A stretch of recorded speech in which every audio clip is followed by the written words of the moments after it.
Waalaikumsalam.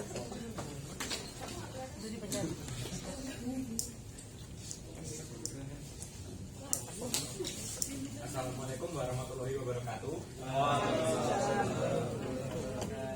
Sini saya dari kelompok 9 yang membahas bab 9 yaitu cluster analisis. Anggotanya yaitu Safira Almas Nuralikin, Wafa Amalia Putri, dan saya sendiri juga.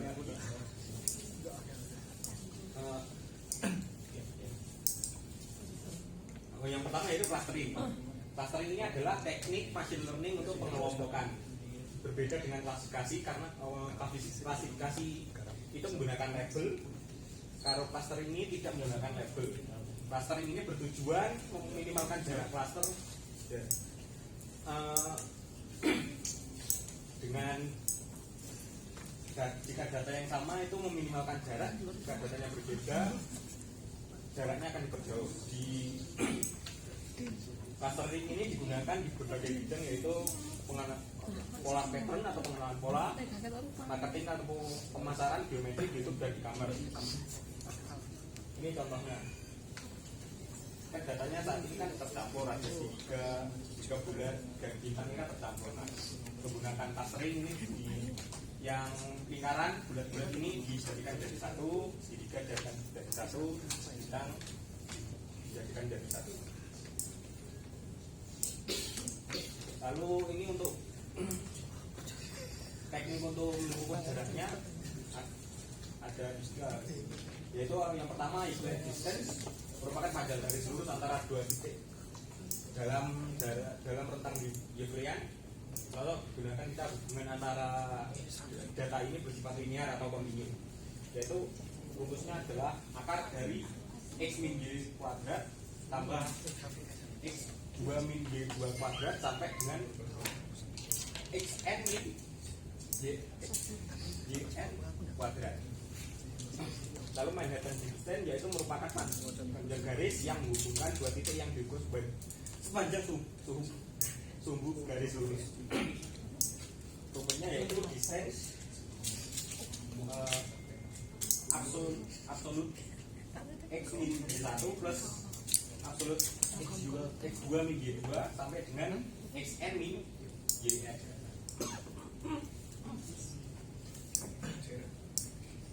Lalu ada cosinus similarity, yaitu merupakan garis sudut kosinus antara dua vektor, bukan jarak. Yang ini bukan jarak sebenarnya, nilainya berkisar min 1 sampai 1.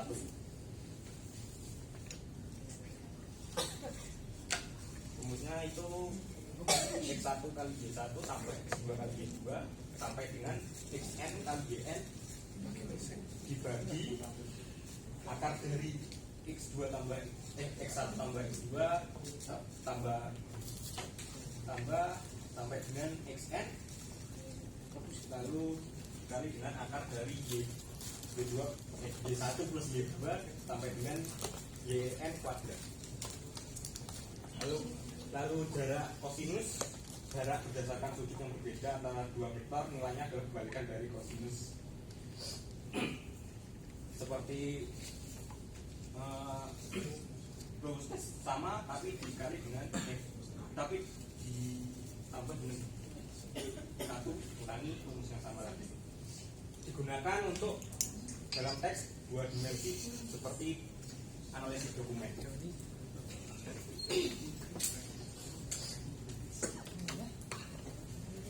Lalu selanjutnya yaitu hierarchical clustering, metode pengelompokan data secara bertahap mulai dari satu cluster besar yang dibagi dari cluster kecil, yaitu dinamakan decisive clustering. Kalau dari item kecil menjadi besar yaitu agglomerative clustering. Dalam metode ini penggabungan atau pembagian bersifat permanen. Hasil dari kedua metode ini divisualisasikan dengan bendogram atau diagram dua dimensi yang menunjukkan proses penggabungan pemisahan cluster. Agglomerative clustering menciptakan cluster besar dari kelompok kecil, sedangkan decisive mengecek cluster besar menjadi kelompok kecil. Ini penggambarannya ada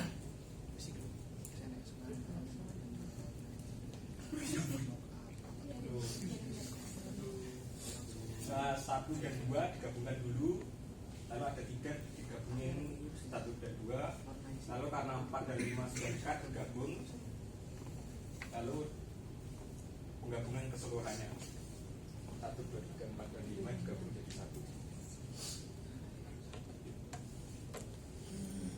Ini penggambarannya yang aglomeratif, dari kecil menjadi besar. Kalau divisi dari besar menjadi kecil.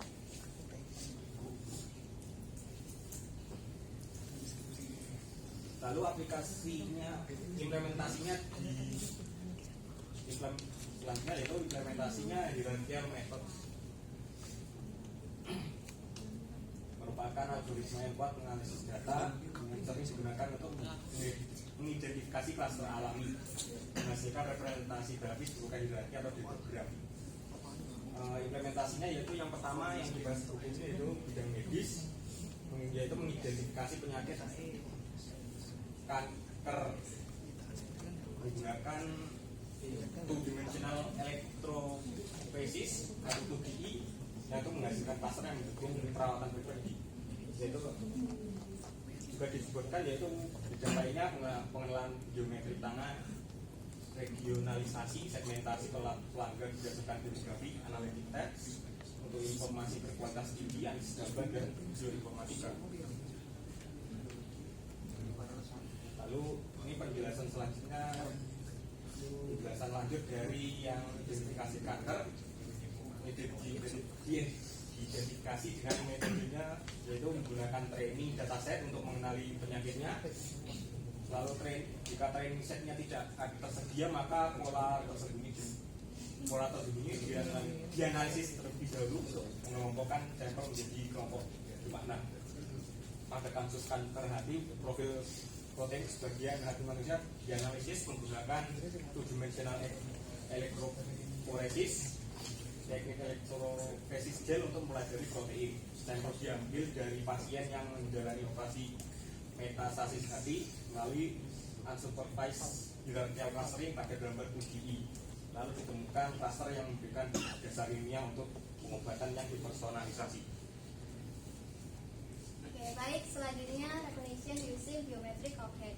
Nah, ini biometrik tangan merupakan sebuah metode yang memanfaatkan karakteristik fisik dari tangan manusia yang unik untuk tujuan identifikasi. Nah, setiap orang pastinya memiliki kombinasi panjang jari, bentuk tangan, dan pola sidik jari yang berbeda-beda. Nah, ini dengan menggunakan teknik analisis clustering, kita dapat mengelompokkan data-data ini untuk mendapatkan profil biometrik individu yang unik tiap individu gitu. Jadi salah satu jenis clustering yang sering digunakan dalam hal ini yaitu partitional clustering. Nah, biometrik tangan ini sering memiliki potensi yang sangat besar dalam berbagai bidang, contohnya seperti keamanan. Nah, ini contohnya digunakan dalam penggunaan sidik jari untuk membuka kunci ponsel ataupun untuk membuka akses keamanan dari suatu gedung. Nah, contoh lainnya pada bidang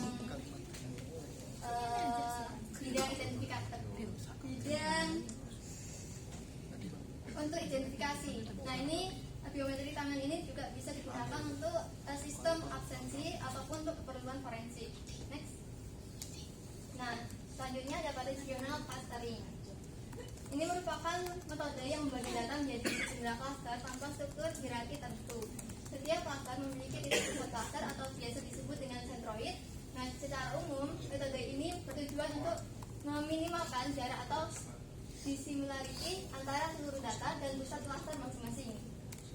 Nah, prosesnya dilakukan dengan mengelompokkan data yang serupa dan memaksimalkan perbedaan antar cluster sambil menyempurnakan posisi centroid secara interaktif hingga mencapai convergence. Metode ini populer karena kecepatan dan kemampuannya menangani dataset berukuran besar. Contoh metode partitional clustering ada 4. Yang pertama ada k-mean, yang kedua k-methoid, 3 fuzzy k-mean, dan 4 hierarchical k-mean. Namun yang paling sering yang digunakan adalah k-mean. Nah, selanjutnya algoritma k-mean. algoritma ini diusulkan oleh McQueen pada tahun 1967. Nah, metode ini sangat sederhana, cepat dan populer untuk mengelompokkan data dalam jumlah besar. Metode ini bekerja dengan membagi data ke dalam sejumlah klaster berdasarkan jarak ke titik pusat klaster atau sentroid. Nah, kriteria pemasaran ketika menggunakan algoritma K-mean adalah minimalkan nilai clustering error atau epsilon k secara matematis sebagai berikut. Epsilon k sama dengan jumlah dari n sama dengan 1 dengan n, jumlah dari k sama dengan 1 k, zn sama dari s sub n minus m sub k kuadrat. Dengan keterangan epsilon k adalah error clustering, zn adalah indikator alokasi cluster, mk adalah pusat kelompok, dan sn adalah titik-titik kelompok. Nah, selanjutnya adalah proses K-mean clustering. Ini dapat dilihat kuadratnya. Yang pertama adalah number of cluster K. Ini menentukan jumlah cluster, yaitu jumlah kelompok yang ingin dibentuk. Misalnya K sama dengan 3, maka algoritma akan secara otomatis membagi data menjadi 3 kelompok. Yang kedua ada choose centroid, yaitu memilih titik pusat data K secara acak dan meletakkan tiap titik ke clusternya sebagai centroid awal. Yang ketiga ada distance of object to centroid, yaitu menghitung jarak setiap titik data ke centroid menggunakan persamaan Euclidean. Yang keempat ada group in based on minimum distance. Ini mengelompokkan semua titik data sesuai dengan jarak centroid terdekat yang telah dibuat dan memperbarui nilai pusat cluster. Yang kelima yaitu mengulangi langkah ketiga dan 4 hingga centroid yang ideal ditemukan, yaitu saat titik-titik data pada cluster tidak lagi berpindah-pindah atau converge. Namun kalau semisal centroid itu masih belum stabil, maka mengulang kembali ke tahap memilih centroid. Next. Nah, ini contoh kasusnya. Walaupun kelihatannya sederhana, namun dalam praktiknya ini lebih kompleks daripada yang terlihat. Nah, ini contohnya ada kasus. Nah, sebuah peneliti melakukan mendata sebuah lapangan untuk mendata jenis tanaman yang ada di lapangan dengan jenis tanaman yang berbeda di lapangan dengan diberi label A, B, C, dan D. Nah, dia ingin mengelompokkan tanaman tersebut menjadi 2 kelompok berdasarkan lokasinya, sehingga dia dapat mempelajari karakteristik tanaman tersebut. Jadi yang perlu dia lakukan yang pertama adalah menentukan jumlah klaster. Nah, tadi kan dia ingin mengelompokkan menjadi 2 kelompok, maka K-nya sama dengan 2. Kemudian tahap selanjutnya yaitu menentukan titik pusat dari klaster. Nah, di sini pada gambar dia memilih titik 1,1 sebagai 1,1 dan 5,4 sebagai titik pusat dari klaster. Yang kemudian tahap selanjutnya yaitu menghitung jarak titik data terhadap titik pusat klaster dan kemudian dikelompokkan. Hal ini tahap ini diulang-ulang sehingga mendapatkan hasil seperti ini. Nah, untuk contoh kasus lainnya bisa dicek pada link tersebut. Di situ ada contoh kasus serupa dengan cara perhitungannya masing-masing. Nah, selanjutnya kelebihan dan kekurangan K-mean clustering. Yang untuk kelebihan sendiri, yang pertama algoritma K-mean itu sederhana, mudah dipahami dan mudah diimplementasikan. Yang kedua efisien dengan waktu komputasi meningkat secara linear sesuai jumlah data. Ada 3 secara umum. Ini algoritma K-mean memiliki performa yang baik dibanding algoritma clustering lainnya. Namun kekurangannya sendiri yang pertama ada dia memerlukan penentuan jumlah cluster K di awal. Yang kedua proses pencarian cluster mungkin tidak selalu konvergen. Yang ketiga tidak cocok dalam mengelompokkan data berdimensi tinggi, terutama data yang bersifat non-linear separable. Nah, selanjutnya algoritma kernel K-mean. Ini merupakan lanjutan atau pengembangan dari algoritma K-mean yang menggunakan fungsi kernel untuk memetakan meletakkan data yang berdimensi tinggi pada space yang baru sehingga dapat memisahkan data yang bersifat non-linear separable. Nah, fungsi objektifnya yang digunakan dapat dilihat betul. Untuk Sn sendiri adalah data ke n, m sub k, m sub k. Dia ada data sekali cluster k yang dipetakan dalam fitur space. Kita peta Sn adalah pemetaan data ada dalam fitur space menggunakan fungsi data. Norma adalah norma yang digunakan untuk menghitung jarak antara data dan sektoid dalam fitur space, dan Kn adalah indikator keanggotaan cluster. Nah, ini fungsi kernel yang umum ada 4: linear, polynomial kernel, Gaussian radial basis function atau SRF, sigmoid kernel. Dari keempat ini yang sering digunakan dalam penelitian adalah Gaussian radial basis function. Nah, ini contoh dari kasus algoritma kernel K-means. Nah,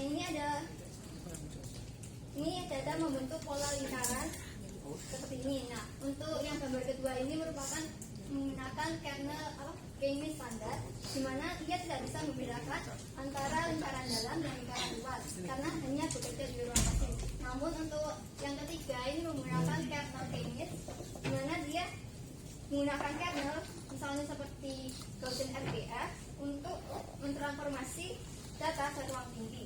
Di ruang ini data lingkaran dalam dan luar bisa dipisahkan dengan mudah. Nah, untuk kelebihan dan kelemahan kernel K-means, yang pertama, untuk kelebihan sendiri dapat menangani data non-linear atau cluster dengan bentuk kompleks. Yang kedua, fleksibel karena fungsi kernel bisa disesuaikan dengan karakteristik data. Namun untuk kelemahannya sendiri, yang pertama memerlukan lebih banyak waktu komputasi karena harus menghitung matriks kernel. Yang kedua, pemilihan fungsi kernel dan parameter misalnya seperti apa untuk Gaussian RDF sangat mempengaruhi hasil. Nah, selanjutnya expectation maximization clustering algorithm. Nah, ini merupakan metode yang digunakan untuk mengelompokkan data dan memperkirakan distribusi data, terutama ketika ada variabel yang tidak terlihat atau laten. Algoritma ini sering digunakan dalam mesin learning untuk clustering, seperti pada Gaussian Mixed Model atau GMM, untuk memperkirakan parameter distribusi tersebut, misalnya seperti math dan varian secara iteratif. Nah, ini adalah langkah utama dalam GM adalah yang pertama ada expectation atau expect. Ini mengestimasi nilai ekspektasi dari variabel laten berdasarkan estimasi parameter saat ini. Yang kedua ada maximization atau MStat, memperbarui parameter model seperti math dan variansi untuk memaksimalkan log likelihood ekspektasi yang dihitung di expect. Nah, ini untuk cara kerjanya sendiri, flowchartnya dapat dilihat. Yang pertama adalah initial value, yang kedua expectation step, yang ketiga adalah maximization step. Nah, ini untuk menentukan apakah dia sudah convergen atau bukan. Belum, kalau belum berarti kembali lagi ke step. Kalau sudah berarti sudah selesai. Yang ini representative based clustering. Ini pengelompokan berbasis representatif membagi himpunan data yang diberikan menjadi beberapa klaster berdasarkan titik-titik representatif dalam ruang berdimensi n yang mencerminkan karakteristik data dalam klaster tersebut. Nah, untuk prosesnya sendiri, yang pertama ada himpunan data yang memiliki entiti data dalam ruang berdimensi n dibagi menjadi k jumlah klaster. Yang kedua, jumlah klaster k ditentukan oleh pengingat. Selanjutnya pada methods of determining the number of cluster, yaitu ketika kita ingin mengelompokkan data menjadi beberapa kelompok atau cluster, salah satu pertanyaan yang penting adalah berapa banyak kelompok yang ideal. Nah, metode menentukan jumlah cluster inilah yang akan membantu kita menjawab pertanyaan tersebut. Dengan memilih jumlah cluster yang tepat, kita bisa mendapatkan hasil pengelompokan yang lebih akurat dan bermakna. Menentukan jumlah cluster yang tepat sangat penting untuk memastikan hasil clustering bermakna dan sesuai dengan struktur data yang sebenarnya. Next, ini adalah metode-metode penentuan jumlah cluster, yaitu ada 4 metode. Yang pertama ada metode L-Blow, dapat dilihat pada gambar tersebut, yaitu grafik ini menunjukkan hubungan antara jumlah klaster dengan total kesalahan pengelompokan. Jadi titik belok mirip siku ini pada grafik dianggap sebagai klaster yang optimal, sedangkan semakin banyaknya klaster, kesalahan kelompok akan semakin kecil. Tetapi setelah titik belok penurunan, kesalahan akan semakin lambat atau sedikit. Selanjutnya ada koefisien siluet. Pada grafik ini menampilkan rata-rata koefisien siluet untuk setiap jumlah klaster. Koefisien siluet mengukur seberapa baik suatu data yang masuk ke dalam kelompoknya dibanding dengan data kelompok lain. Nilai koefisien siluet yang tinggi menunjukkan pengelompokan yang baik. Jumlah klaster yang nilai koefisien siluet tertinggi dianggap yang paling optimal. Next. Yang ketiga ada gap statistik. Pada gap statistik ini di grafik ini membandingkan variabilitas data asli dengan data yang acak. Jika terdapat perbedaan yang signifikan maka terdapat struktur kelompok yang nyata dalam data.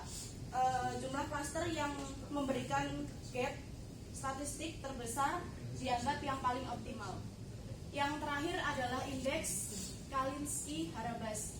Pada grafik tersebut menunjukkan nilai indeks Kalinski-Harabas untuk setiap jumlah klaster. Nilai indeks yang paling tinggi menunjukkan pemisahan kelompok yang baik. Jumlah klaster yang dinilai indeks tinggi dianggap yang paling optimal. Next. Selanjutnya outlier detection. Nah, pada outlier detection atau deteksi outlier ini adalah proses mendeteksi dan menghilangkan titik data anomali dari titik data normal lainnya. Yaitu pengamatan dengan karakteristik yang sangat berbeda harus diidentifikasi dan dihilangkan. Next. Outliers. Nah, pada gambar tersebut terdapat data normal atau data yang titik-titik yang ada dalam lingkaran itu disebut dengan data normal. Sedangkan outlier atau titik-titik yang berada di luar lingkaran itu adalah data yang berbeda dari data yang lain dan menyimpang jauh dari pola yang umum. Sedangkan data normal itu mewakili data yang dianggap normal atau umum. Mereka mengikuti pola atau distribusi yang sama dengan sebagian besar data lainnya. Next. Types of outliers atau tipe outliers. Outliers tersendiri terdiri dari 3 jenis, yaitu global outliers, contextual outliers, dan collective outliers.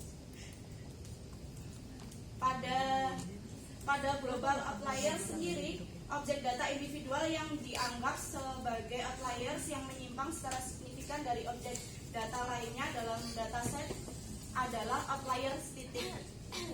Gambar tersebut menunjukkan grafik dengan suhu tercatat pada bulan yang berbeda, di mana suhu 18 derajat Celcius terdiri sebagai outliers karena menyimpang dari titik data lainnya.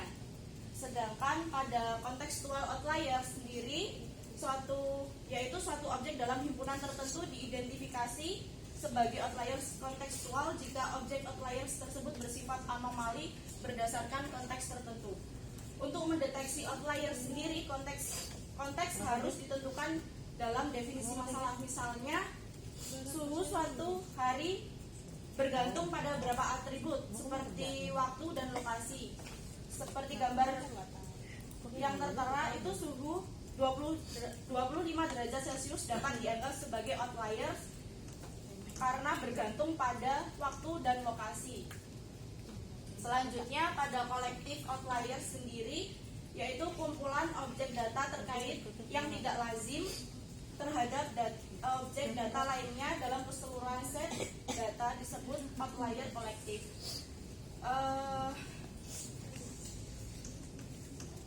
Perilaku objektif individual serta perilaku objek sebagai suatu kelompok dianggap dapat mendeteksi outlier kolektif. Objek ganjil itu sendiri mungkin bukan outlier, tetapi kemunculan beberapa objek serupa menjadikan outliers kolektif. Next. Selanjutnya ada outlier detection techniques. Suatu teknik dalam analisis data yang bertujuan untuk mengidentifikasi data yang berbeda atau tidak biasa dari data yang lain. Nah, data ini dianggap sebagai outliers karena dapat berupa data yang sangat besar atau sangat kecil, data yang terlalu jauh dari nilai rata-rata, atau data yang tidak mengikuti pola yang sama dengan data yang lainnya. Nah, nilai anomali dapat dideteksi berdasarkan dua pendekatan, yaitu pada pendekatan pertama, analisis diberikan dataset pelatihan berlabel yang berisi label untuk anomali, sedangkan pada pendekatan yang kedua didasarkan pada asumsi di mana dataset pelatihan tidak tersedia. Berdasarkan ketersediaan dataset pelatihan, deteksi outlier dapat dilakukan dengan salah satu dari 3 teknik, yaitu deteksi outlier terimbing, deteksi outlier yang tidak terimbing, dan metode deteksi outlier semi terbimbing.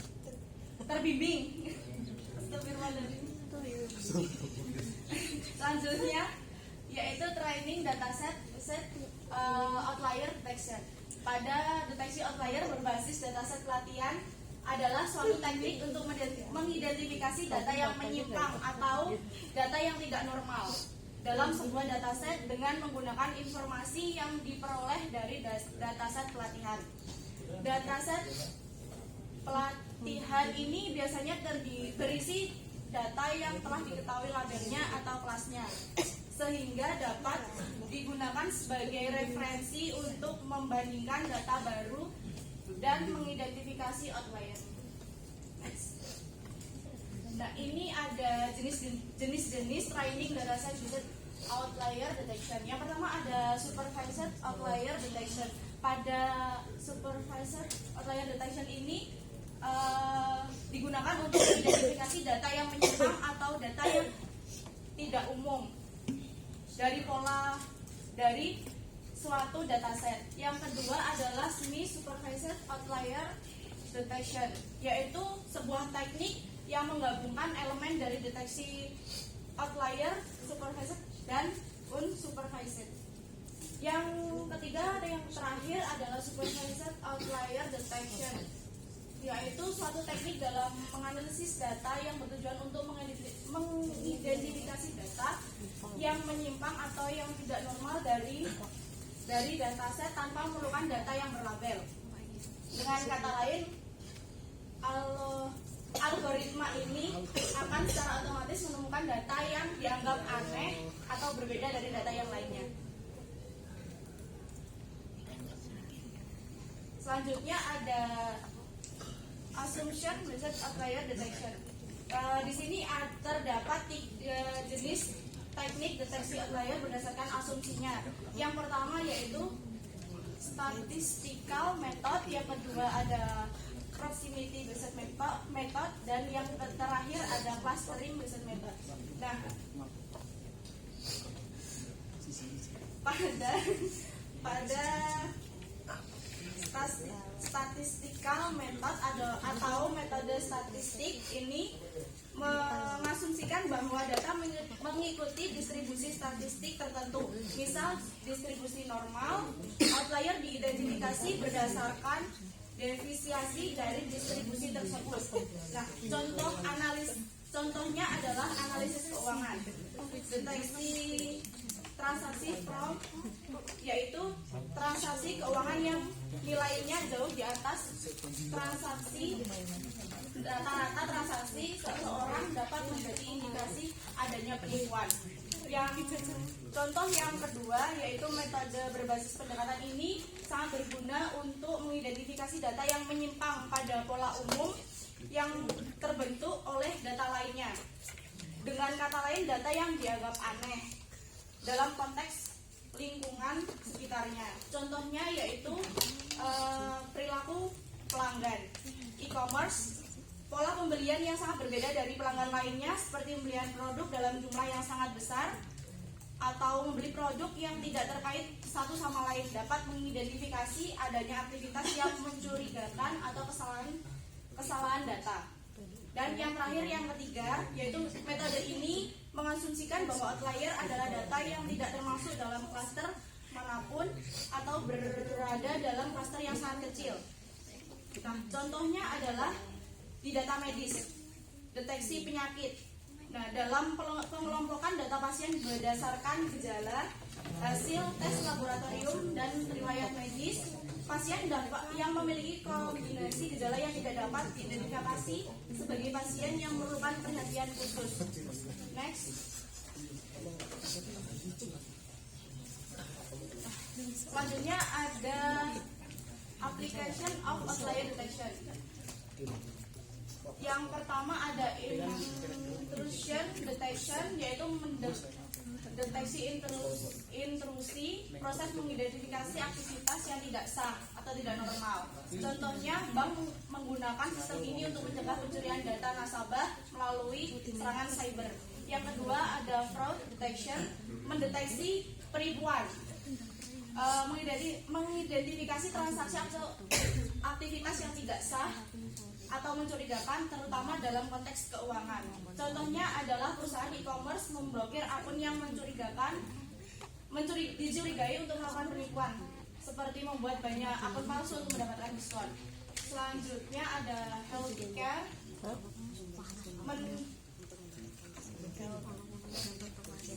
deteksi outlier dalam bidang kesehatan, digunakan untuk mengidentifikasi pola yang tidak biasa dalam data pasien. Contohnya, dokter menggunakan data pasien untuk mendeteksi tanda-tanda awal penyakit serius seperti kanker, serangan jantung, dan lain sebagainya. Next. Yang keempat ada insurance claim fraud detection, yaitu mendeteksi penipuan klaim asuransi. Contohnya, perusahaan asuransi menolak klaim kecelakaan yang mencurigakan, seperti kecelakaan yang terjadi di lokasi yang jarang terjadi kecelakaan. Dan yang terakhir adalah industri, yaitu outlier dalam industri, digunakan untuk mengidentifikasi anomali yang dalam proses produksi. Contohnya, pabrik menggunakan sensor untuk memantau suhu mesin dan memberikan peringatan jika suhu terlalu tinggi atau sebaliknya jika suhu terlalu rendah.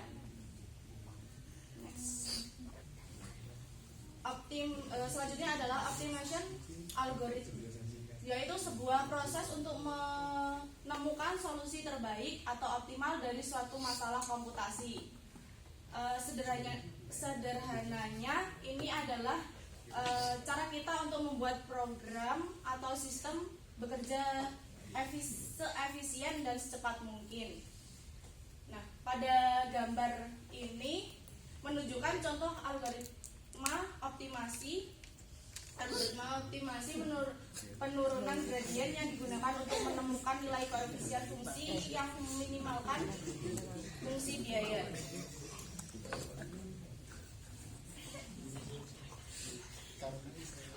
Selanjutnya adalah algoritma kumpulan partikel atau particle swarm optimization. Adalah sebuah metode optimasi terinspirasi dari perilaku kawanan burung atau ikan. Nah, algoritma ini digunakan untuk mencari solusi optimal dari suatu masalah dengan cara mensimulasikan pergerakan partikel-partikel dalam suatu ruang pencarian. Setiap partikel dalam kawanan ini mewakili sebuah solusi potensial, dan partikel-partikel ini akan bergerak secara kolektif menuju solusi yang lebih baik. Selanjutnya, pada gambar ini menunjukkan partikel individu dan pergerakannya serta kondisi terbaik posisi terbaik pribadi dan kecepatan yang sesuai. Next. Nah, yang terakhir pada gambar di samping ini adalah particle swarm optimization algorithm flowchart. Nah, partikel awalnya diberi posisi acak atau kebugaran untuk posisi saat ini dihitung untuk setiap partikel. Nilai-nilai kebugaran saat ini dibandingkan dengan nilai kebugaran individu terbaik. Nah, kebugaran individu terbaik sebelumnya diganti dengan nilai saat ini. Jika tidak lebih dari nilai terbaik sebelumnya, maka tidak ada perubahan yang dilakukan. Next. Selanjutnya yaitu choosing number of cluster atau pemilihan nomor cluster. Menentukan jumlah dari cluster ini sangatlah penting karena hasil clustering ini sangat bergantung pada nilai K atau nilai clusternya. Jika nilai K-nya terlalu kecil, cluster tidak cukup untuk mempresentasikan variasi dari data. Sebaliknya jika terlalu besar, cluster mungkin tidak. Cluster dapat jadi terlalu spesifik dan kurang berguna. Oleh karena itu digunakanlah metode SIKU atau ELBO method. Nah, metode ini bekerja dengan mengevaluasi jumlah cluster berdasarkan sum of square error atau SSE atau within cluster sum of squares atau WSS. Langkah-langkahnya yaitu yang pertama itu menentukan tentang nilai K, misalnya dari 1 hingga 10. Lalu selanjutnya menjalankan algoritma K-means untuk setiap nilai K. Lalu hitung SSI atau WSS untuk setiap nilai K. SSI sendiri adalah jumlah kuadrat jarak antara titik data dalam cluster dan sentroidnya. Lalu yang langkah keempat, buat grafik garis atau line chart. Sumbu X menunjukkan jumlah cluster, sumbu Y menunjukkan nilai SSI atau WSS. Lalu yang kelima, langkah terakhir yaitu cari sudut SIKU atau ELBO pada grafiknya. Titik di mana kurva mulai mendatar adalah jumlah cluster yang optimal. ELBO menunjukkan bahwa menambahkan lebih banyak cluster tidak lagi mengurangi SSI secara signifikan. Dan selanjutnya Bayesian Analysis of Vector. Vector model digunakan untuk mewakili populasi yang ada dalam suatu keseluruhan populasi. Misalnya menggambarkan sebaran tinggi pada suatu populasi manusia yang merupakan campuran subpopulasi laki-laki dan perempuan.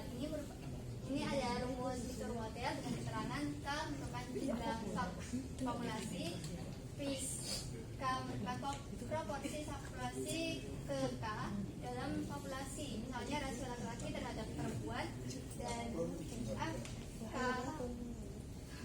distribusi probabilitas dari subpopulasi K. Biasanya ini distribusi sama. Dalam analisis Bayesian, penggunaan pendekatan probabilistik untuk mengestimasi parameter beta seperti rata-rata, varian, dan lain-lain. Ini berdasarkan periode dan data yang diamati. Selanjutnya ada fase clustering atau pengelompokan dengan teknik pengukuran data, di mana setiap data yang dapat termasuk dalam lebih dari suatu cluster. Berbeda dengan pengelompokan keras atau K-means yang hanya Sebentar. Nah ini pasang dulu. Jangan dinyalain dulu.